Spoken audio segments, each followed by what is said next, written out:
ಊರ್ಮಿಳೆ, ಮಲಗುವುದಿಲ್ಲವೇ? ಸಹೋದರ ಅತ್ತಿಗೆ ವಿಶ್ರಾಂತಿ ಪಡೆಯಲೆಂದು ಕಳಿಸಿದರೆ ನೀನು ಏನನ್ನು ಚಿಂತಿಸುತ್ತಾ ಕುಳಿತು ಬಿಟ್ಟೆಯಲ್ಲ. ನನ್ನ ಚಿಂತೆಗೆ ಕಾರಣವಾದ ವಿಚಾರವನ್ನು ನಿಮ್ಮ ಬಳಿ ಹೇಳಬಾರದಂದುಕೊಂಡರೂ ಅದು ಏಕೋ ನನ್ನ ಮನಸ್ಸಿನಿಂದ ದೂರವಾಗುತ್ತಿಲ್ಲ ಸ್ವಾಮಿ. ಅದನ್ನು ಹೇಳಿದರೆ ನಿಮಗೆ ಬೇಸರ ಉಂಟಾಗಬಹುದೆಂಬ ಚಿಂತೆಯು ತಡೆಯುತ್ತಿದೆ.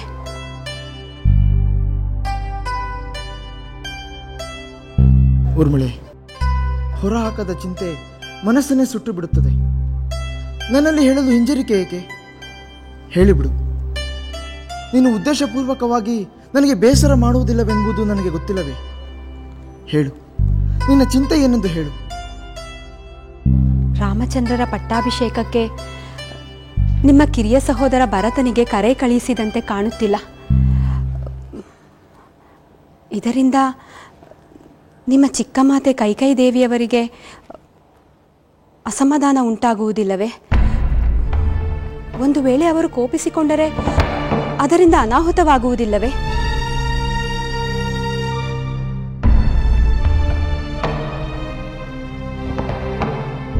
ಊರ್ಮಿಳೆ, ನಿನ್ನ ಚಿಂತೆ ಸಕಾರಣವಾಗಿದೆ. ನಿನ್ನ ಮನಸ್ಸಿನ ಆತಂಕ ತಪ್ಪೆಂದು ಹೇಳಲಾರೆ. ಆದರೆ ನೀನು ಚಿಂತೆ ಪಟ್ಟಂತೆ ಏನಾದರೂ ಆಗಬಹುದೆಂದು ಅಂದುಕೊಳ್ಳುವುದು ಬೇಡ. ರಾಮನ ಪಟ್ಟಾಭಿಷೇಕಕ್ಕೆ ಭರತ ಬಂದರೆ ಸಮಸ್ಯೆ ಉಂಟಾಗುವುದೋ ಬಾರದಿದ್ದರೆ ಸಮಸ್ಯೆ ಉಂಟಾಗುವುದೋ ಯಾರು ಬಲ್ಲರು? ಸ್ವಾಮಿ, ಭರತನಿಂದ ಸಮಸ್ಯೆ ಉಂಟಾಗಲು ಹೇಗೆ ಸಾಧ್ಯ? ಭರತನಿಗೆ ರಾಮಚಂದ್ರರ ಮೇಲೆ ನಿಮ್ಮಂತೆಯೇ ಅಪಾರವಾದ ಪ್ರೀತಿ ಗೌರವಗಳಿವೆ. ಅದು ನಿಜ ಊರ್ಮಿಳೆ. ಆದರೆ ಅದೇ ಮಾತನ್ನು ಚಿಕ್ಕ ಮಾತೆ ಕೇಕೆಯವರ ಬಗ್ಗೆ ಹೇಳಲಾಗುವುದಿಲ್ಲ. ಅವರ ಮನಸ್ಸಿನಲ್ಲಿ ಎಂಥ ಭಾವನೆಗಳಿವೆಯೋ ಯಾರಿಗೆ ಗೊತ್ತು? ಅವರ ಮನಸ್ಸಿನ ಭಾವನೆಗಳಿಂದ ಏನಾದರೂ ತೊಂದರೆ ಉಂಟಾಗಬಹುದೆಂದು ನಾನು ಚಿಂತಿಸುತ್ತಿರುವುದು. ಊರ್ಮಿಳೆ, ಕೇವಲ ಊಹೆಯ ಮೇಲೆ ಚಿಂತಿಸುತ್ತಾ ಅಶಾಂತಿಯಿಂದ ತಳಮಳಿಸುವುದೇಕೆ? ಶುಭವನ್ನೇ ಹಾರೈಸುತ್ತಾ ವಿಶ್ರಾಂತಿ ಪಡೆಯುವುದು ಒಳ್ಳೆಯದು. ಏಕೆಂದರೆ ನಾಳಿನ ಪಟ್ಟಾಭಿಷೇಕ ಸಮಾರಂಭದಲ್ಲಿ ಬೇಕಾದಷ್ಟು ಕೆಲಸಗಳಿರುತ್ತವೆ.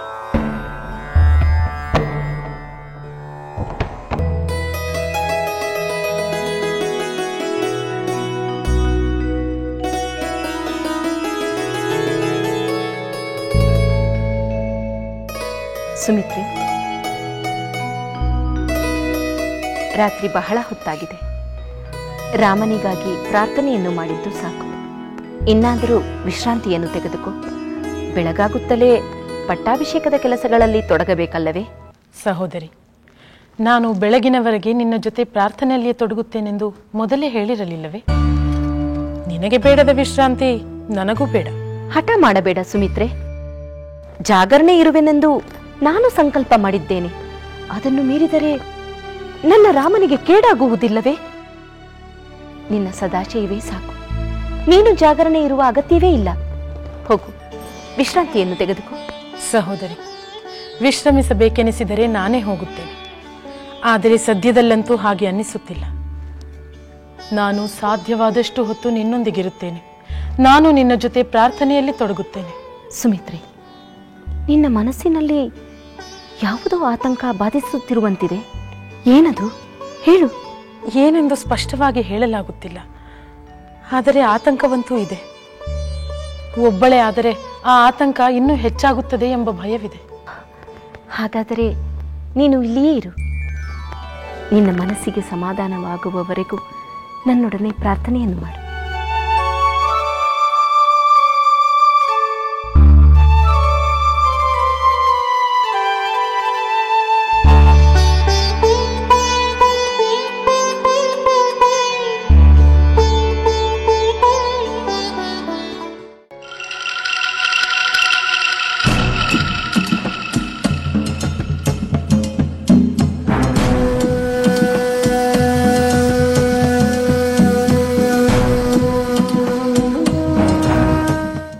ಮಂತರಿಗೆ ನಮಸ್ಕಾರಗಳು.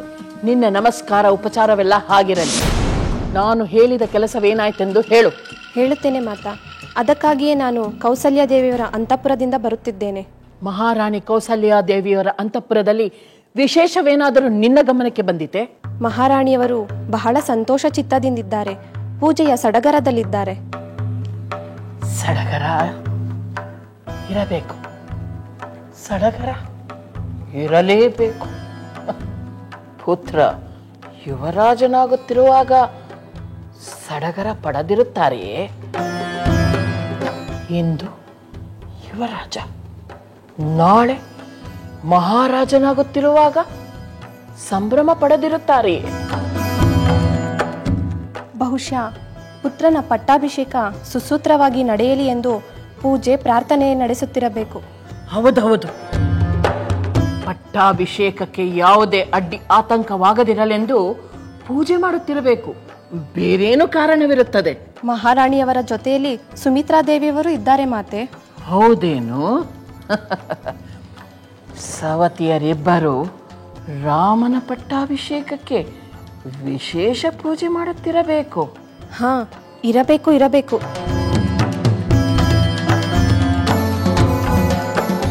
ಮಾಡಲಿ,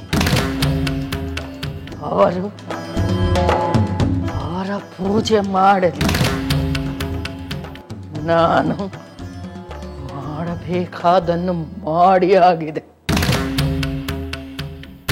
ಪಟ್ಟಾಭಿಷೇಕ ನಡೆಯಲೆಂದು ಅವರ ಪೂಜೆ, ಅದನ್ನು ತಡೆಯಲೆಂದು ನನ್ನ ಪೂಜೆ.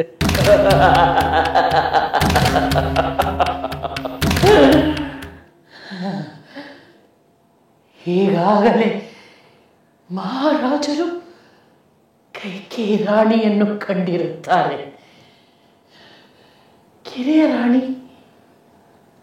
ತನ್ನ ಮನಸ್ಸಿನ ಹಿರಿಯರ ಆಸೆಯನ್ನು ಮಹಾರಾಜರಿಗೆ ತಿಳಿಸಿರುತ್ತಾಳೆ.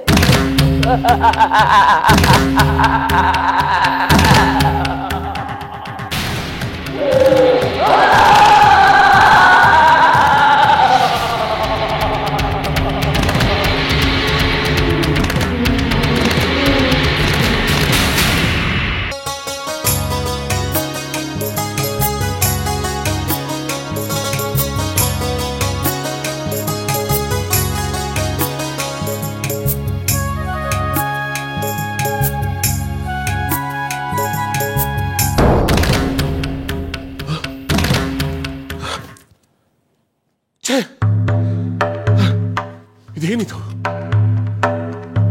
ಇಂದೇಕೆ ಹೀಗಾಗುತ್ತಿದೆ? ಕೈಕೇಯಿ ಸುಂದರ ರೂಪ ನನ್ನ ಮನಸ್ಸಿನಲ್ಲಿ ಆವರಿಸಿ ಏಕೆ ಹೀಗೆ ಕಾಡುತ್ತಿದೆ?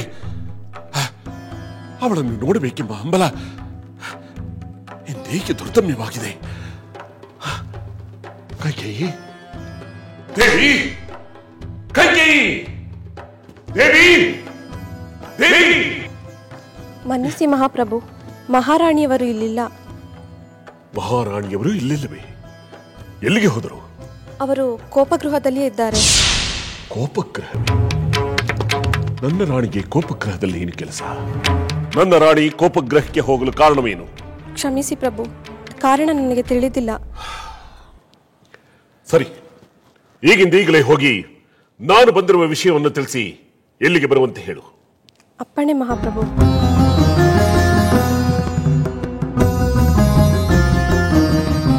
ನನ್ನ ರಾಣಿಯನ್ನು ಸುಂದರ ಮಾತುಗಳಿಂದ ರಮಿಸಿ ನನ್ನ ರಾಮಚಂದ್ರನ ಪಟ್ಟಾಭಿಷೇಕಕ್ಕೆ ಪಾಲ್ಗೊಳ್ಳುವಂತೆ ತಿಳಿಸಲು ಬಂದರೆ ಇವಳು ಕೋಪಗ್ರಹಕ್ಕೆ.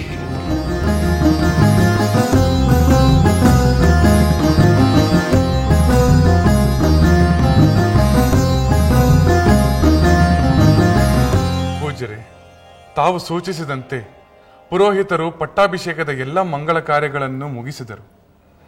ಇನ್ನೂ ಏನಾದರೂ ಆಚರಣೆಗಳಿದ್ದರೆ ದಯಮಾಡಿ ತಿಳಿಸಿ, ಅದನ್ನು ನಾವು ಶ್ರದ್ಧೆಯಿಂದ ನಿರ್ವಹಿಸುತ್ತೇವೆ. ರಾಮಚಂದ್ರ, ನಿನ್ನ ಸೌಜನ್ಯ ಸರಳತೆಯನ್ನು ಕಂಡು ನನಗೆ ಅಪಾರ ಆನಂದವಾಗುತ್ತಿದೆ.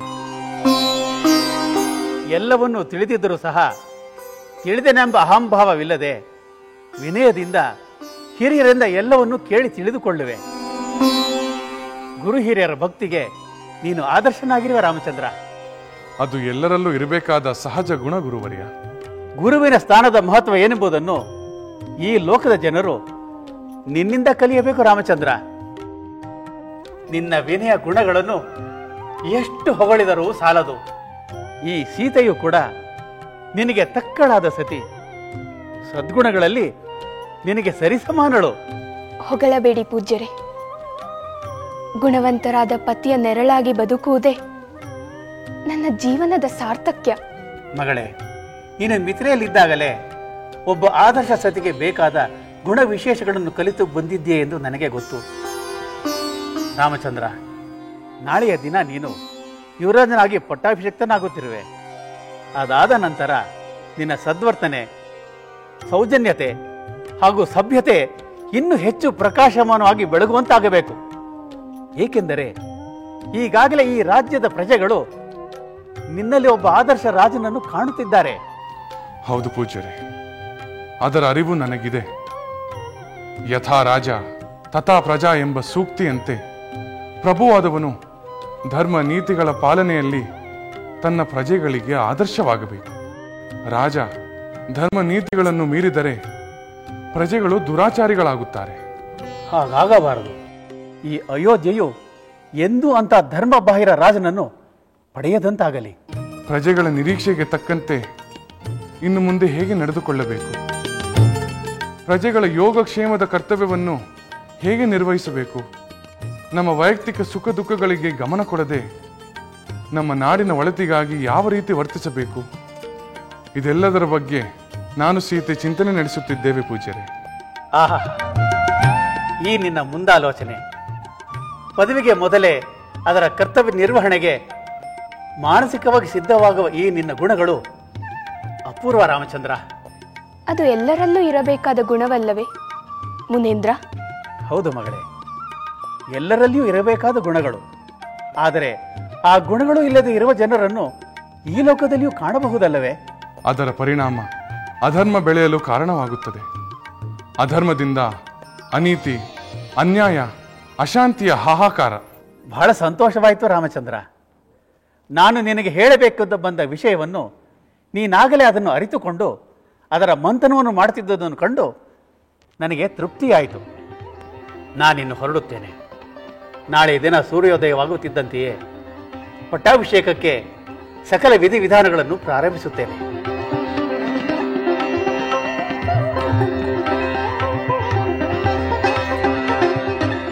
ಶುಭಮಸ್ತು.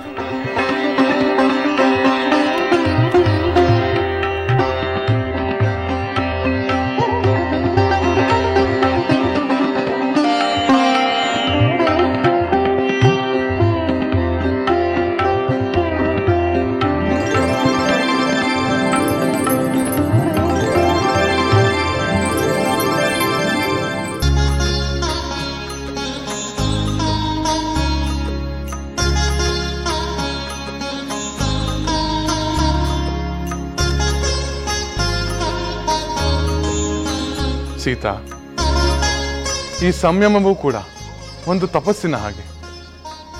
ಸಂಯಮವೆಂದರೆ ನಮ್ಮ ಇಂದ್ರಿಯಗಳ ನಿಯಂತ್ರಣ. ವೈಯಕ್ತಿಕ ಬಯಕೆಗಳನ್ನು ಮೀರಿ ಕರ್ತವ್ಯನಿಷ್ಠನಾಗುವುದು ಮುಖ್ಯ. ಏಕೆಂದರೆ ಪ್ರಜಾಪಾಲನೆಯ ಹೊಣೆ ಹೊತ್ತವರಿಗೆ ಈ ಸಂಯಮವೆನ್ನುವುದು ಅತ್ಯಂತ ಅಗತ್ಯ. ಅಂದರೆ ಪ್ರಭುಗಳಾದವರು ಪ್ರಜೆಗಳ ಹಿತಕ್ಕಾಗಿ ತಮ್ಮ ಸ್ವಂತ ಸುಖವನ್ನೇ ತ್ಯಾಗ ಮಾಡಬೇಕೆಂದು ಅರ್ಥವಲ್ಲವೇ ಸ್ವಾಮಿ? ಹೌದು ದೇವಿ. ರಾಜನಾದವನಿಗೆ ತನ್ನ ಸ್ವಂತ ಸುಖ ಗೌಣವಾಗಬೇಕು, ಪ್ರಜಾಹಿತ ಪ್ರಧಾನವಾಗಬೇಕು. ಪ್ರಜೆಗಳು ಸಂಕಷ್ಟದಲ್ಲಿದ್ದಾಗ ರಾಜ ಸುಖದ ಸುಪ್ಪತ್ತಿಗೆಯಲ್ಲಿದ್ದರೆ ಅವನು ಕರ್ತವ್ಯ ಭ್ರಷ್ಟನಾದಂತೆ. ಸಿಂಹಾಸನ, ಅಧಿಕಾರ, ಸೇನೆ ಇದೆಲ್ಲವೂ ಪ್ರಜೆಗಳ ಸೇವೆಗಾಗಿಯೇ ಹೊರತು ತನ್ನ ಮತ್ತು ತನ್ನ ಕುಟುಂಬದ ವೈಭೋಗಕ್ಕಲ್ಲ. ರಾಜನಾದವನು ನೀತಿ ಧರ್ಮಗಳನ್ನು ಪಾಲಿಸುವುದು ಅಷ್ಟೇ ಮುಖ್ಯವಲ್ಲವೇ? ಅದರಲ್ಲಿ ಸಂದೇಹವೇ ಇಲ್ಲ ದೇವಿ. ಧರ್ಮವೆನ್ನುವುದು ಎಲ್ಲದಕ್ಕಿಂತ ದೊಡ್ಡದು. ಅದಕ್ಕೆ ಪೂರಕವಾದದ್ದು ನೀತಿ. ಧರ್ಮ ನೀತಿಗಳ ಪಾಲನೆ ಕೇವಲ ರಾಜನಾದವನಿಗೆ ಮಾತ್ರವಲ್ಲ, ಪ್ರತಿಯೊಬ್ಬ ವ್ಯಕ್ತಿಗೂ ಅಗತ್ಯ. ಧರ್ಮದಿಂದ ಕೂಡಿದ ದೃಢವಾದ ಹೆಜ್ಜೆಗಳನ್ನು ನೀಡುವವನು ರಾಜನಾಗಿ ಯಶಸ್ವಿ ಆಗುತ್ತಾನೆ. ಅರ್ಥವಾಯಿತು ಸ್ವಾಮಿ. ಸಂಯಮದ ಅರ್ಥ ನನಗೆ ಮನವರಿಕೆ ಆಯಿತು. ಕೇವಲ ಮನವರಿಕೆ ಆದರೆ ಸಾಲದು, ಅದನ್ನ ಕಾರ್ಯರೂಪಕ್ಕೂ ತರಬೇಕು.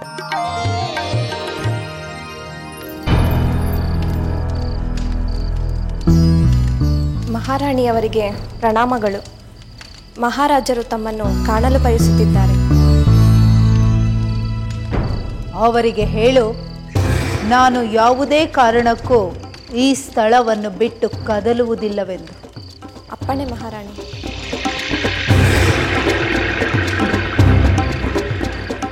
ನಾನಲ್ಲಿಗೆ ಹೋಗಲಿಲ್ಲವೆಂದರೆ ಅವರೇ ಇಲ್ಲಿಗೆ ಬರಬೇಕು, ಬರಲೇಬೇಕು. ಬಂದೇ ಬರುತ್ತಾರೆ, ಬಂದೇ ಬರುತ್ತಾರೆ, ಬಂದೇ ಬರುತ್ತಾರೆ.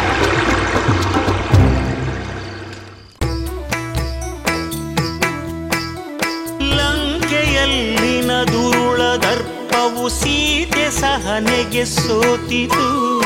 ಅಂಕೆ ಇರದ ಅಸುರ ಕುಲವು ರಾಮ ಬಾಣಕ್ಕೆ ಅಡಗಿತು.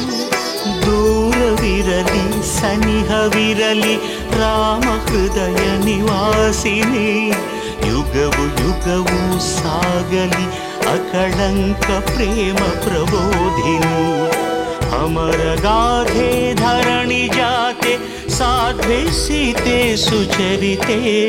ಸಹನ ಶಕ್ತಿ ಪತಿಯ ಭಕ್ತಿ ಲೋಕಮಾನ್ಯ ವಂದಿತೆ.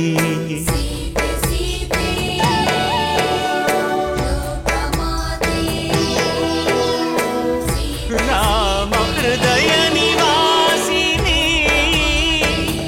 ಅಕಳಂಕ ಪ್ರೇಮ ಪ್ರಬೋಧಿನಿ.